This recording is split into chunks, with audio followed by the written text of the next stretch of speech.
सबको इस आराधना में फिर से स्वागत है।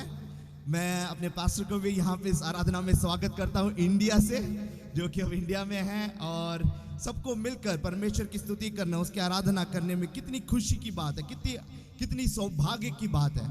बहुत लोग सोने के लिए गए लेकिन वो अगले दिन उठ नहीं पाए, और बहुत लोग इस दुनिया में एक दिन देखने के लिए तरस रहे लेकिन उन्हें मिला नहीं। लेकिन हम लोगों को, जीवित लोगों को, जिनको परमेश्वर ने बुलाया है, हम मिलकर उसकी आराधना करने के लिए, उसकी महिमा करने के लिए इकट्ठा होकर इस माध्यम द्वारा आए।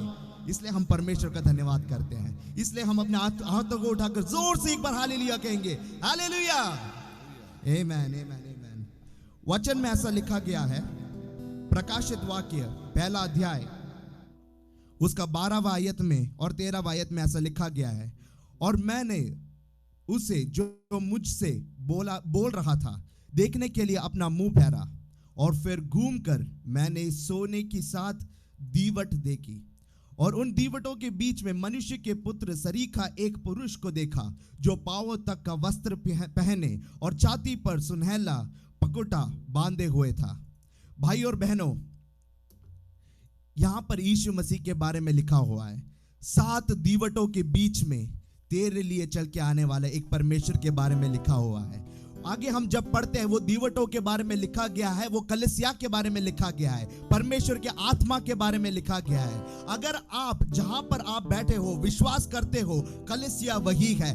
4 दीवारों के अंदर नहीं है कलीसिया, 4 दीवारों के अंदर नहीं है, एक देश में नहीं है, एक स्थल में नहीं है। जहां पर आप हो वहां पे कलीसिया है। परमेश्वर का वचन कहता है, तुम मेरे पात्र हो और मैं तुम्हारे अंदर बसता हूं। अगर मैं तुम्हारे अंदर बसता हूं, जहां पर तुम हो वहां पर मैं उपस्थित हूं। अगर परमेश्वर यहां है, मिलकर उस परमेश्वर की आराधना करते हैं।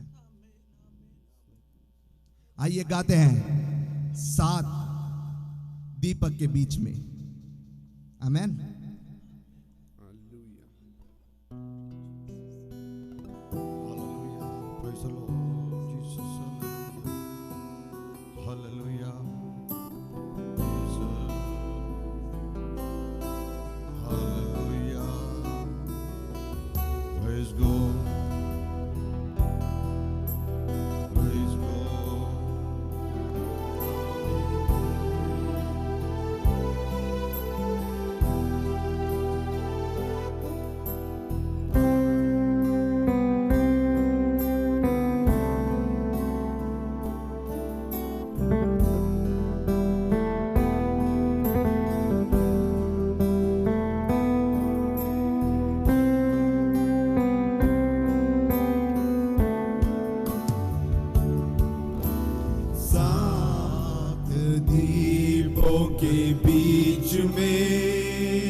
मुझसे बहने दे।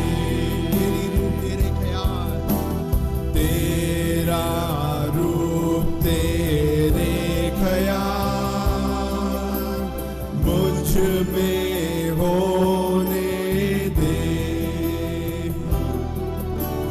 तेरी आत्मा की शक्ति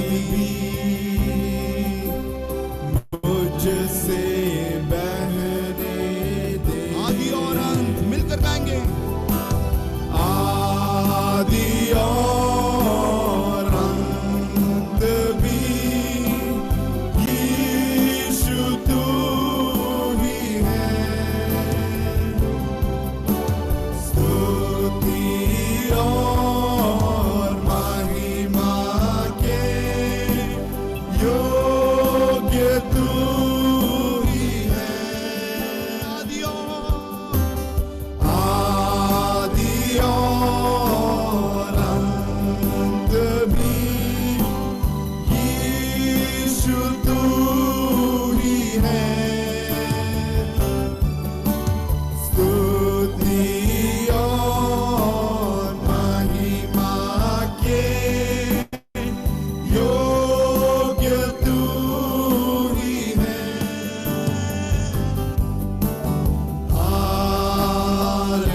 हालेलुया,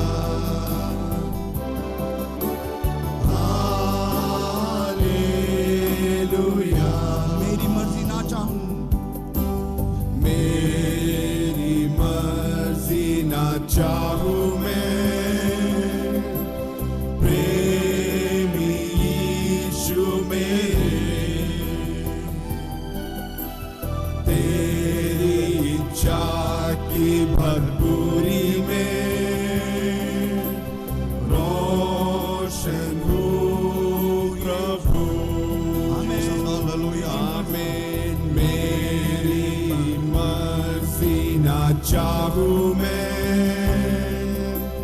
प्रेमी यीशु मेरे। हालेलुया। तेरी इच्छा की भरपूरी में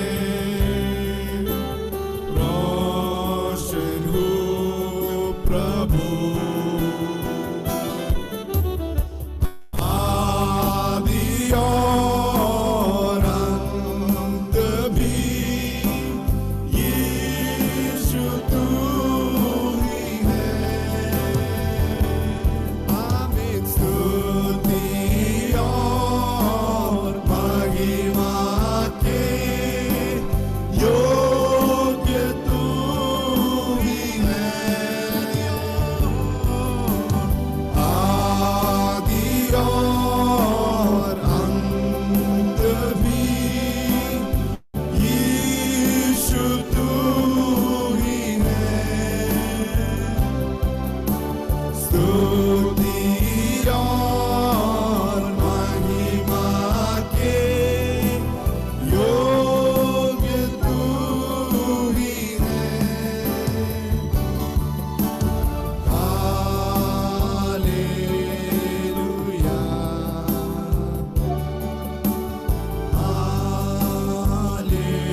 मैं जैसे हमने गाया, सारा आदर सारी महिमा सिर्फ उसी के लिए है, क्योंकि वो आदि है, क्योंकि वो अंत है, क्योंकि वो अल्फा है, क्योंकि वो ओमेगा है। उसने शुरुआत की, सबकी शुरुआत उसने शब्दों से की, लेकिन हमारी शुरुआत उसने अपने हाथों से की। उसने सबकी शुरुआत एक शब्द से की, उसने हमारी शुरुआत सांस फूंकने से की। इसलिए हमारा कर्तव्य बनता है, हमारा फर्ज बनता है कि उसकी महिमा करें, उसका आदर सम्मान करें। मिलकर गाएंगे, कब आएगा हे यीशु राजा मेरे, कब आएगा। भाई और बहनों, याद रखिए, इस संसार में जितना समय हम हैं, हमारे लिए और कुछ भी नहीं। हमारे पास कुछ भी देने के लिए नहीं, कुछ कहने के लिए नहीं। लोगों से हम जितना भी कहें हम ईसाई में हैं, उनको इसका मतलब समझ में नहीं आता। लेकिन हम में जो ईसाई में हैं, उनके पास एक आशा है। आशा यह है, एक दिन वो तुरही फूकी जाएगी, एक दिन वो तुरही फूकेगी और हम उसके साथ उठा लिए जाएंगे। और वहां पे कोई कष्ट नहीं होगा, वहां पे कोई क्लेश नहीं होगा, वहां पे रोना नहीं होगा, वहां पे आंसू नहीं होगा, वहां पे कुछ भी नहीं, सिर्फ आनंद ही आनंद होगा उस मसीह के साथ। और यहाँ पे लेखक ऐसा लिख रहा है, कब आएगा हे यीशु राजा मेरे, कब आएगा। तेरी ही बाट जोतता हूं, तेरे वादे को याद रखता हूं, क्योंकि तूने कहा मैं शीघ्र आने वाला हूं। मैं अभी जा रहा हूं तुम्हारे लिए घर बनाने के लिए, लेकिन शीघ्र वापस आऊंगा तेरे को मेरे साथ ले जाने के लिए। आइए मिलकर गाएंगे, कब आएगा हे यीशु राजा मेरे, कब आएगा।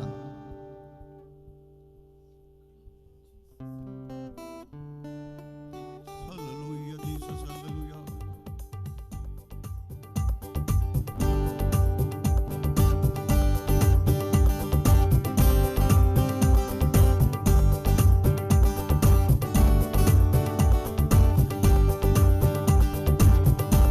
तालियों के साथ, तालियां बजाकर गाएंगे, कब आएगा है यीशु माला मेरे, कब आएगा, कब आएगा है यीशु मालिक मेरे, कब आएगा। आशा भरपूर देखता हूँ, बाट जोता हूँ, आशा भरपूर देखता हूँ, वादे का बाट जोता हूँ। तूने कहा मैं शीघ्र आने वाला हूँ, हे प्रभुआ, तूने कहा मैं शीघ्र आने वाला हूँ, हे प्रभुआ। कब आएगा हे यीशु राजा मेरे, कब आएगा, कब आएगा हे यीशु राजा मेरे, कब आएगा। सफर मेरा पूरा जब हो जाएगा, पहुंचूंगा मैं, सफर मेरा पूरा जब हो जाएगा, पहुंचूंगा मैं। पाने उस तेजवान मुकुट को, इनाम जो मेरा श्रमों का, पाने उस तेजवान मुकुट को, इनाम जो मेरे श्रमों का। क्योंकि तूने कहा, तूने कहा मैं शीघ्र आने वाला हूँ, हे प्रभुआ, तूने कहा मैं शीघ्र आने वाला हूँ, हे प्रभुआ। कब आएगा हे यीशु राजा मेरा, कब आएगा, कब आएगा हे यीशु राजा मेरे, कब आएगा। ये दुनिया है ईश्वर मेरे मेरी हमेशा है, ये दुनिया है यीशु मेरे मेरी हमेशा है। सेवा में लगा रहता हूँ, तेरी ही बाट जोता हूँ, सेवा में लगा रहता हूँ, तेरी ही बाट जोता हूँ। तूने कहा, तूने कहा मैं शीघ्र आने वाला हूँ, हे प्रभुआ, तूने कहा मैं शीघ्र आने वाला हूँ, हे प्रभुआ। कब आएगा हे यीशु राजा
आज की हमारी आराधना में मेरी आवाज साफ सुनाई दे रहा है?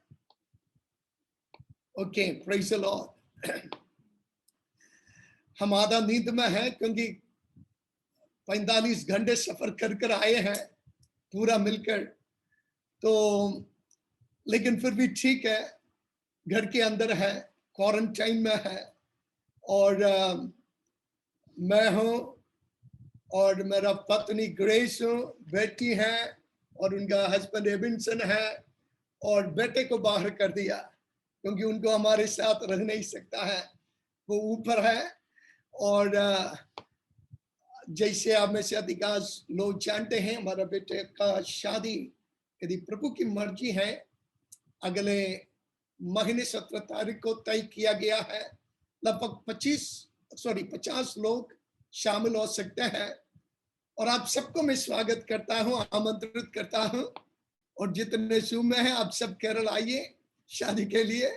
और so it's my pleasure, but anyway I know your prayers are with me and with our family. आपकी प्रार्थना दुआएं हमारे साथ हैं, so we just thank you for your prayers. पिछले हफ्ते हमारे कन्वेंशन बहुत अच्छे तरीका से होने के लिए प्रभु ने मदद किया। बहुत लोगों ने मुझे संपर्क किया कि पास्टर जी, आराधना, हर खोयर और वचन की सेवकाई उन्हें बहुत आशीष मिला है। ये प्रार्थना की फल है, और परमेश्वर हमको प्यार करता है, इसलिए प्रभु हमसे निरंतर बातचीत करते रहते हैं, और इसलिए प्रभु को धन्यवाद करते हैं। और आज हम बिना कोई समय गवाए परमेश्वर की वचन की ओर जाएं। और पिछले हफ्ते नहीं, उसके पहले हफ्ते हम जो वचन पढ़ते आए, किसी को याद है? और वो वचन ये था, जब यीशु मसीह हमारे जीवन के अंदर आते हैं, हमारी रूप, इतिहास और हमारा डेस्टिनी बदल जाते हैं, हमारा लक्ष्य बदल जाता है। Our history changes, our past, present and future changes when Jesus comes. यीशु हमारी जीवन के अंदर आते समय जिंदगी का बदलाहट हो जाते हैं। ये केवल हमारी जीवन की बात नहीं है। और मैंने आपको यीशु जहां पर जन्म लिया, बेथलेहम शहर, उसमें जब बदलाहट आया उसके संबंध में बताया। और वो शहर जो जगह जो जाना पहचाना नहीं था, जो जगह बिल्कुल श्रापित था, वो जगह जहां पर मैंने आपको बताया रोने की जगह था, जहां पर राहेल के लिए विलाप किया। और वो जगह जहां का रोटी खत्म हुआ था, काल पड़ा नवोमी के लिए, लेकिन जीवन का रोटी जब से वहां जन्म लिया उसका नाम बदल गया है। और जैसे नवोमी ने कहा, मुझे मारा पुकारो, कदुआ पुकारो, लेकिन परमेश्वर ने जैसे नवोमी की जिंदगी को बदला, इसी प्रकार सबसे पहले यीशु मसीह हमारे जीवन के अंदर जन्म लेना चाहिए। When Jesus is given birth in our life, हमारी हृदय के अंदर, उस हृदय की चरनी में यीशु मसीह को जब मैं और आप जन्म लेने के लिए जगा देते हैं, अर्थात जब यीशु मसीह को उद्धारकर्ता के रूप में मैं और आप ग्रहण करते हैं, हमारा जीवन बदल गया है और बदल जाता है। और केवल यीशु मसीह जन्म होने से हमारा जिंदगी रोकता नहीं है। बहुत विश्वासियों का आत्मिक जिंदगी चरनी में शुरू होते हैं और चरनी में समाप्त भी होता है। और फिर यीशु से मिलना है अगला दिसंबर 25, अगला चरनी में। यह नहीं है मसीही जीवन, यह नहीं है मसीही विश्वास। हमें वहां से बढ़ना है। अब मैं आज आपके सामने दूसरा जगह को लाएंगे जहां पर यीशु मसीह का पालन पोषण हुआ, अर्थात यीशु मसीह बड़ा है। और हमारी जिंदगी में उस जगह से क्या मतलब रखते हैं? यीशु मसीह हमारे जीवन में बढ़ना चाहिए। हम पढ़ेंगे लूका रचित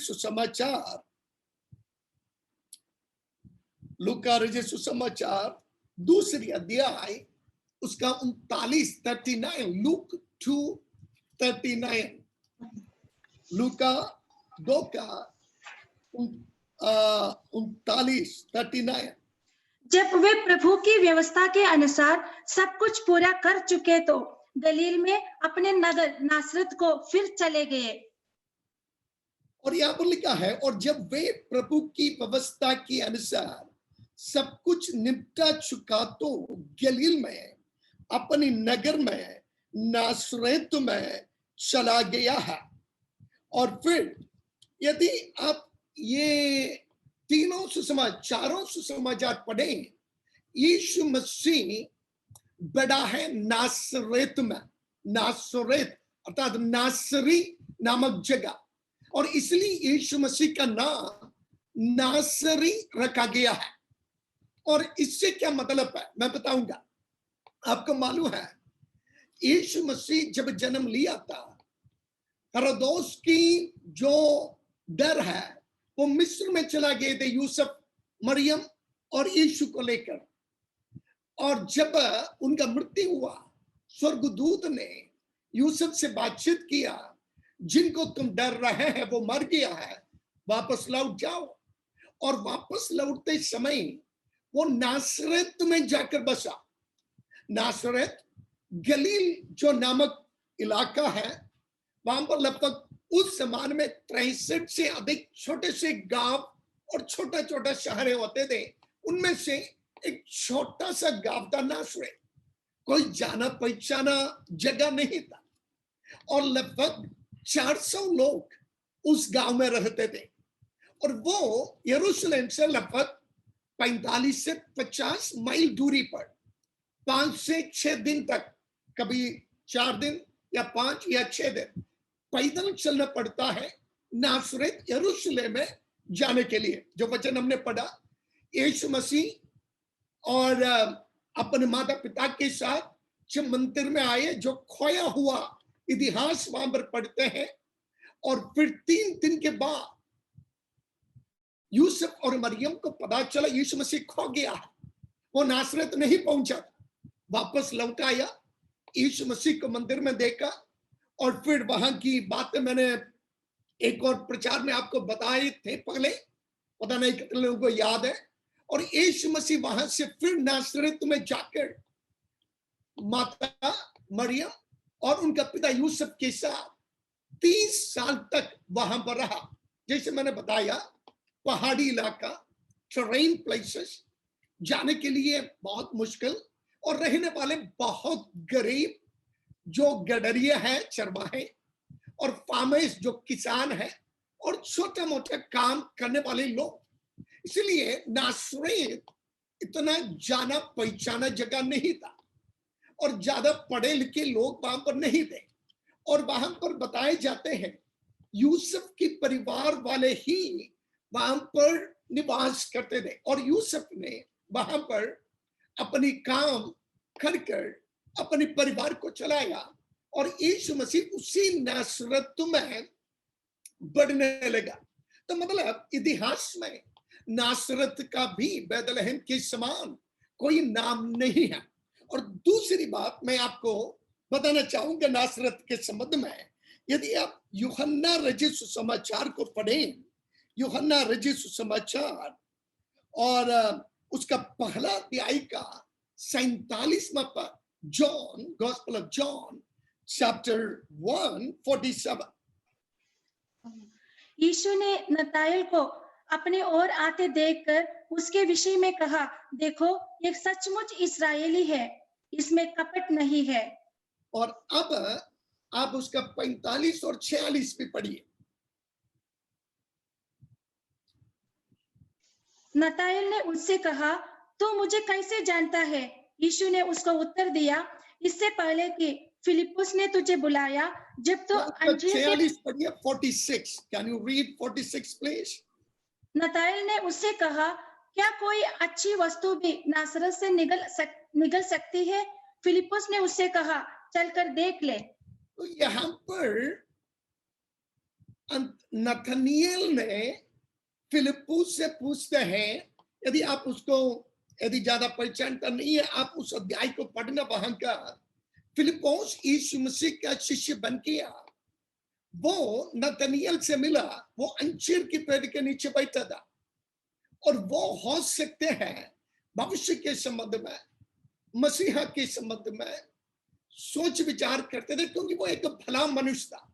उस समय के सारे जो अच्छा यहूदी विश्वासी हैं, रोमन शासन की अधीनता में रहने के कारण मसीहा कब आएंगे उस विचार में वे खोए बैठते थे और वे प्रार्थना करते रहते थे, क्योंकि वे गुलामी में था। तो हो सकते हैं नतनिएल भी यीशु मसीह की या मसीहा की याद में बैठे होंगे। तब फिलिप्पुस आकर यीशु मसीह के संबंध में कहा तो तुरंत नतनिएल क्या बता रहे, उसका जवाब में रिएक्शन ये था, क्या नासरत से कोई भलाई आ सकते हैं? इसका मतलब नासरत ऐसे एक जगह है जहां पर कोई भलाई है ही नहीं है। और सबके मन में नासरत एक नीचे की जगह, एक बुरा जगह, गरीबों की जगह और ज्यादा पहचान वाला जगह नहीं, और सबके नजर में बिल्कुल नीचे किया हुआ एक जगह है नासरत। और इसलिए वहां पर पूछ रहे क्या नासरत से कोई भलाई आ सकते हैं?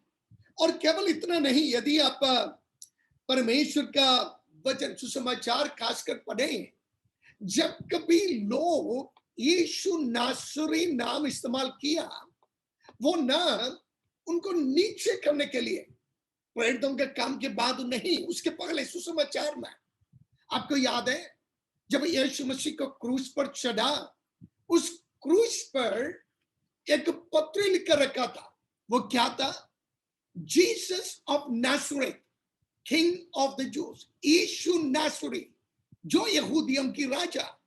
इसका मतलब वो नासरी शब्द से ही वे यीशु को इतना नीचा करना चाहा।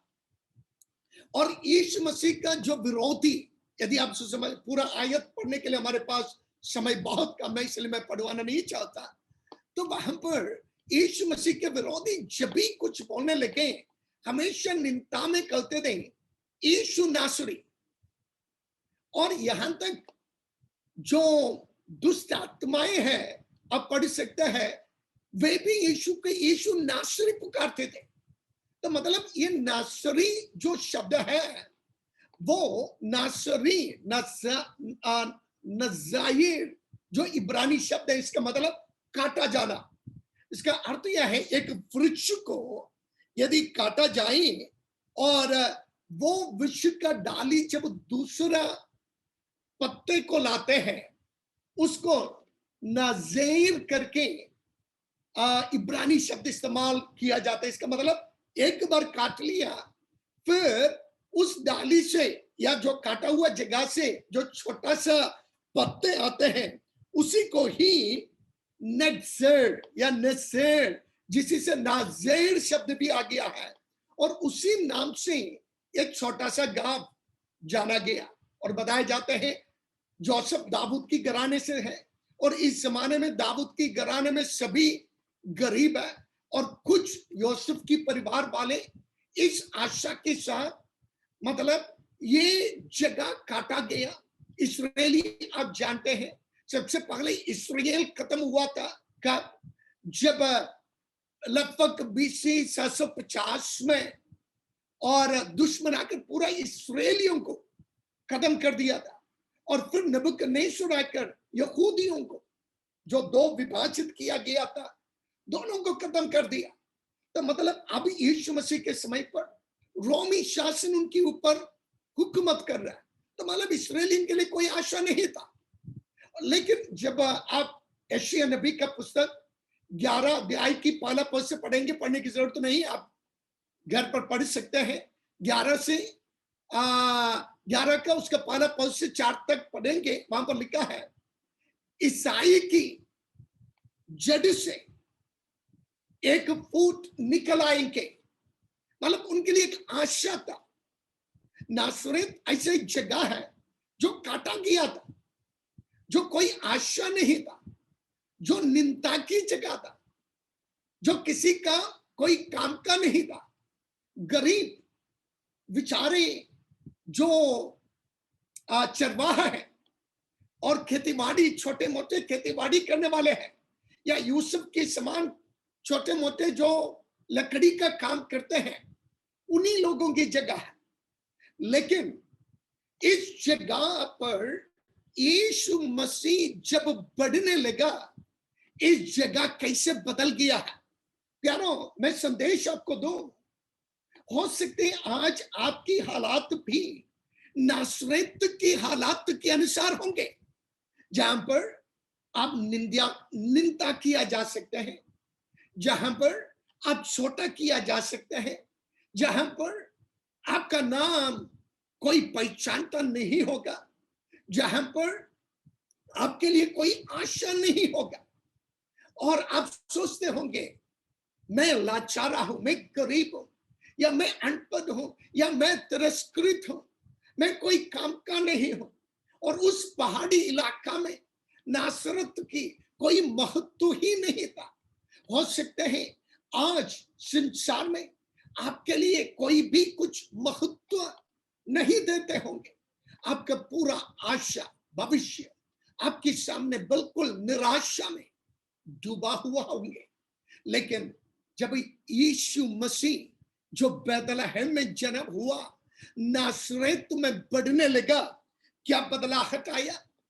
आपको मालूम है, जब यीशु मसीह का पुनरुद्धान हुआ था, जब शिष्य कब्र पर आए और सबसे पहली बार जब स्वर्गदूतों को उन्होंने मिला, यीशु को नहीं मिला, स्वर्गदूत यीशु के संबंध में क्या कहा? तो किनको ढूंढ रहे हो? यीशु नासरी को? तो किनको ढूंढ रहे हो?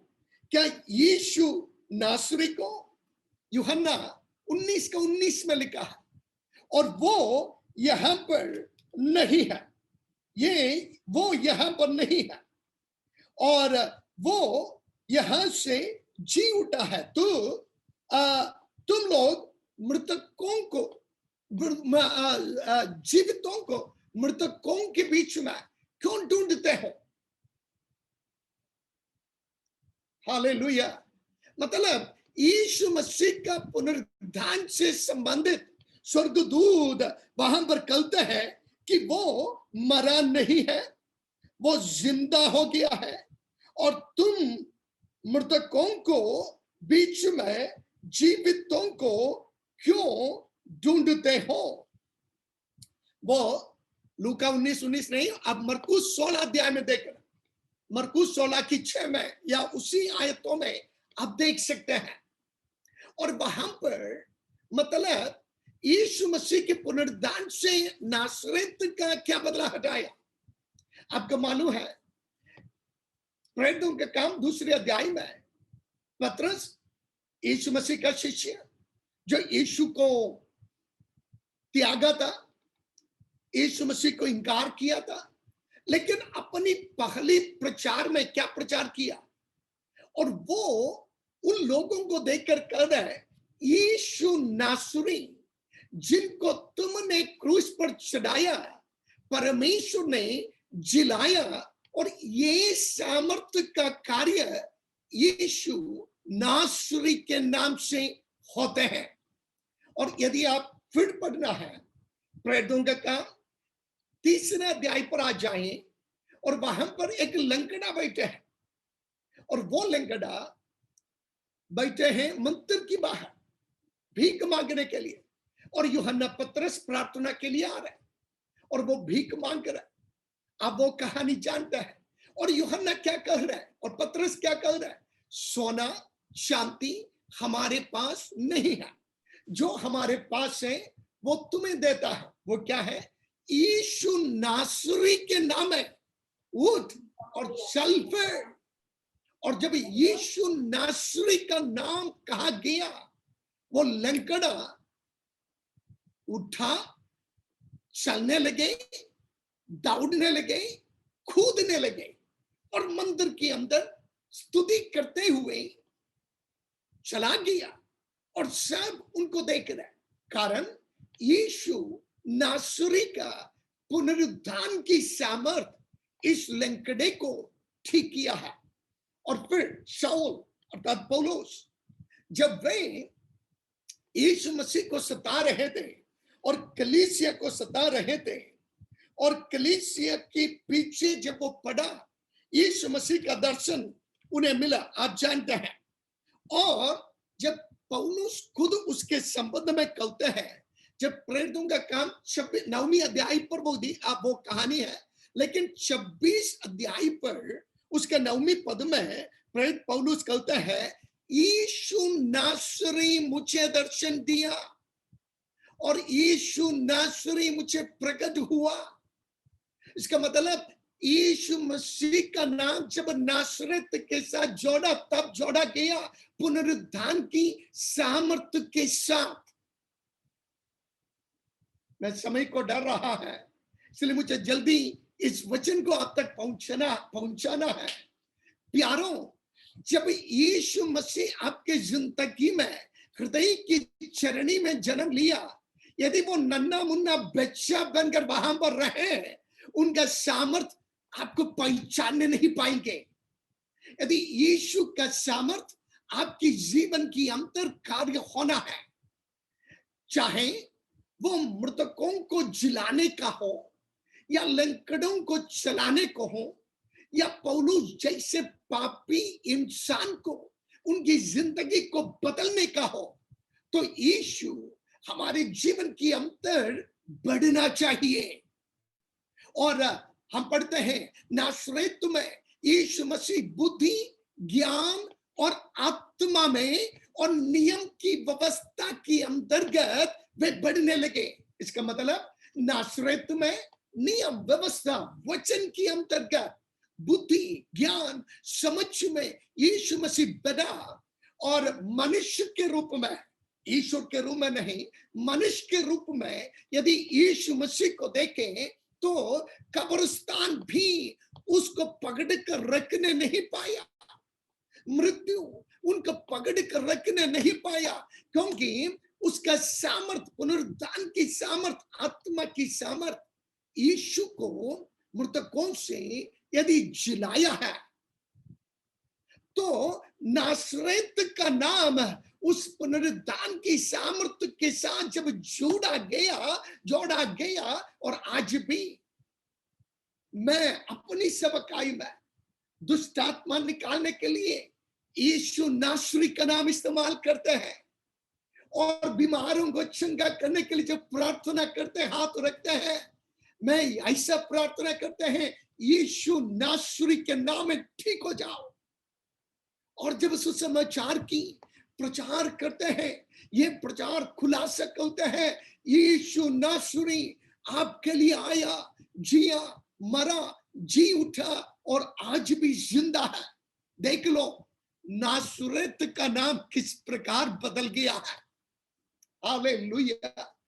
तो जब यीशु मसीह मेरे और आपके जीवन के अंदर रोज बढ़ना चाहिए। कैसे बढ़ना है? वचन में बढ़ना है, व्यवस्था के अंतर्गत। हम यीशु के साथ अपने बुद्धि को बढ़ाना है, अपनी आत्मा को वचन से और आत्मा की भरपूरी से, आत्मा की अभिषेक से भरना है। और जब यीशु के साथ हम बढ़ने लगते हैं, वो सामर्थ, जैसे पतरस पंदकुस के दिन पर यीशु नासरी के नाम लिया, 3000 लोग कलीसिया में शामिल हो गया, उद्धार पा लिया। तो सुसमाचार प्रचार की सामर्थ कहां से आए? यीशु नासरी के नाम से। तो मतलब जहां कहीं भी यीशु का सामर्थ्य का वर्णन हुआ, वहां पर नासरेत का भी नाम आ गया है। यही बदला है मेरे और आपके जीवन के अंदर। जब यीशु बढ़ते हैं, जब यीशु हमारे, जैसे यूहन्ना कहा, मैं कटना है, I must decrease but he must increase in me, वो मुझ में बढ़ना चाहिए। मेरा सवाल आज आपसे यह है, आपकी जिंदगी में यीशु मसीह कहां तक बढ़ा है? आप विश्वास में आकर 1 साल, 2 साल, 10 साल, 25 साल, कितना भी साल हो, क्या अभी भी यीशु चरनी का वो बालक है, वो नन्ना मुन्ना बच्चा है? वो पहली कदम है उद्धार पाना, यीशु को बेथलेहम में जगह देना, हृदय के अंदर जगह देना, और फिर विश्वास में मसीह में मुझे और आपको बढ़ना चाहिए। और जहां पर पुनरुत्थान की सामर्थ मेरे द्वारा, आपकी जिंदगी के द्वारा लोगों तक पहुंचते हैं, दुष्ट आत्माएं निकल जाते हैं, बीमार चंगा होते हैं, लंगड़े चलते हैं, और मृतक लोग भी पुनरुत्थान प्राप्त करते हैं वो सामर्थ में। और यीशु नासरी की वही सामर्थ पौलुस कहते हैं रोमियों की पत्री में, जिस आत्मा ने यीशु को मृतकों से जिलाया, वही आत्मा तुम्हें भी तुम्हारी मृतक शरीर को जिलाएगा। हमने गाया है ना, कब तू आएगा यीशु, कब तू आएगा? और जो जीवित है उनका गाना यह है, लेकिन जो मसीह में मरे हैं उनका भी प्रतीक्षा यह है, कब तू आएगा प्रभु? कारण क्या है? जब प्रभु आएगा अर्थात यीशु नासरी का सामर्थ उन्हें जिलाएगा, उन्हें खड़ा करेगा, और जितने मसीह में मरे हैं वे और हम जो जिंदा हैं, हमारी शरीर को वो सामर्थ बदलेगा। मतलब नासरेत सामर्थ्य की जगह बन गया जब यीशु बढ़ने लगा, और जब यीशु मेरे और आपके जीवन के अंदर बढ़ने लगा, वो सामर्थ्य में बदल जाएगा, यहां तक हमारी आखिरी श्वास तक, जब तक नरसिंह भूखा न जाएगा, जब तक कलीसिया उठा लिया नहीं जाएगा, जब तक मेरा और आपका शरीर का बदलाहट ना हो जाएगा, नासरेत में हम बढ़ने दो। बेथलेहम में जन्म लो और नासरेत में बढ़ो।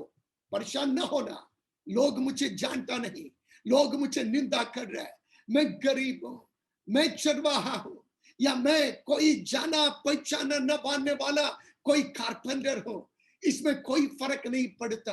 फर्क इस पर पड़ता है, क्या यीशु मसीह आप में बढ़ रहे, आपका इतिहास बदल जाएगा, आपका भविष्य बदल जाएगा, आपका जिंदगी बदल जाएगा, आपका जो पुरानी हालात बदल जाएगा।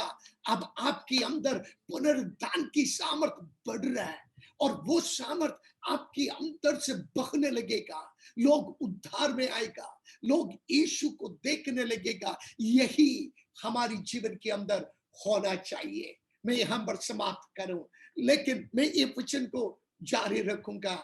यीशु मसीह यदि जन्म लिया आज, यदि यीशु आपकी जिंदगी में बढ़ नहीं रहे हैं, यीशु नासरत में बढ़ने दो।